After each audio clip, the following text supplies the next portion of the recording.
আসসালামু আলাইকুম রহমতুল্লাহি ওয়া বারাকাতুহু। প্রিয় দর্শক, আজকে আসছি নতুন একটা খানাখন্দ নিয়ে। জায়গাটি সিংহরা, দক্ষিণ সিংহরা। এই যে এই জায়গাটি দীর্ঘদিন ধরে পড়ে আছে এখানে খানাখন্দ অবস্থায়। এখানে কোনো সরকারের পক্ষ থেকে অথবা এলাকাবাসীর পক্ষ থেকে এখানে কোনো মেরামতের কোনো কাজ করা হয়নি ইতিমধ্যে।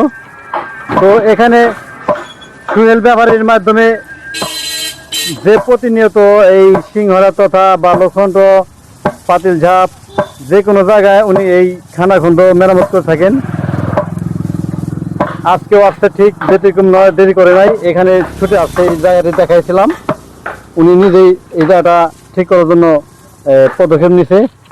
আর আসসালামু আলাইকুম ভাই। ওয়ালাইকুম আসসালাম, কেমন আছেন? ভালো আছেন? জি আলহামদুলিল্লাহ আছি ভালো।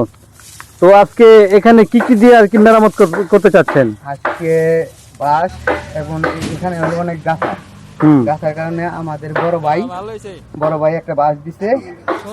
আর আমার খোয়া কিনে আনছি, খোয়া দিয়ে এখানে খোয়ার বালু দ্বারা কি ই করে দিবেন, আপাতত পরে একবারে ঢালাই দিয়ে দিবেন।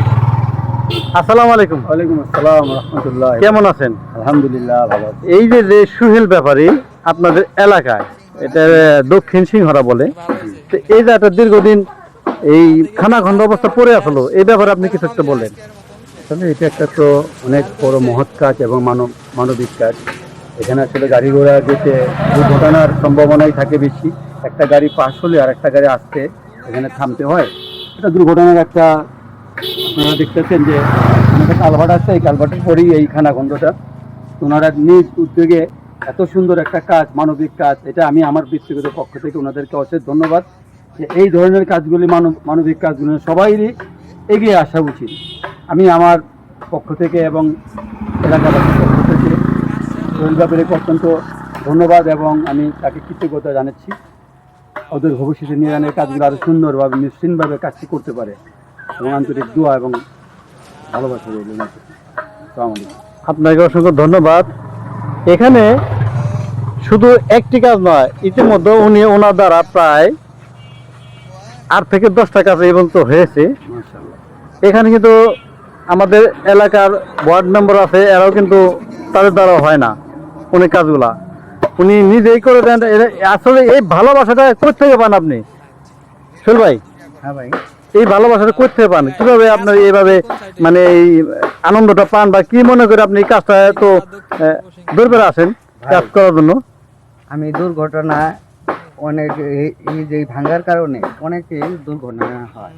দুর্ঘটনা হওয়ার কারণে অনেকেরই হাত পাও ভেঙে যায়। একটি পরিবারের একজন আহত হইলে 10 জন সেটার ভোগ করে। এই কারণে আমি ওটা ভাইবে এই কাজগুলো করতে। আপনিও কিন্তু একটা সময় আপনি অটো চালক ছিলেন, তো আপনার কি এই ধরনের কখনো দুর্ঘটনা ঘটছিল? হ্যাঁ, অবশ্যই হয়েছিল। কি ধরনের দুর্ঘটনা বলেন? চেয়ারম্যান বাড়ির সামনে একটা খানা খাওয়ার কেন্দ্র আসলো, ওখানে আমার এই পাশে এলো এই ধরনের এই গদ্য ছিল, এই পাশে অটো সরকার পড়ে গেছিল উল্টে। এর থেকে আপনার মনে একটা এই জায়গায় যে আমি এই অটো যারা চালায় তাদের দুর্দশা আর কি কমাতে আপনি এই উদ্যোগটা নিয়ে থাকেন সাধারণত। তো আপনাকে অসংখ্য ধন্যবাদ। এইভাবে এগিয়ে যান। এই সিংহরাবাসী তথা পাতিলঝাপ, আপনার বালুখন্ড, সকল জায়গায় আপনি এরকম কাজ, মানবিক কাজ করে যান। সকলে আপনার পাশ আছে ইনশাল্লাহ। ধন্যবাদ। সবার পক্ষ থেকে সোহেলকে আবারও ধন্যবাদ।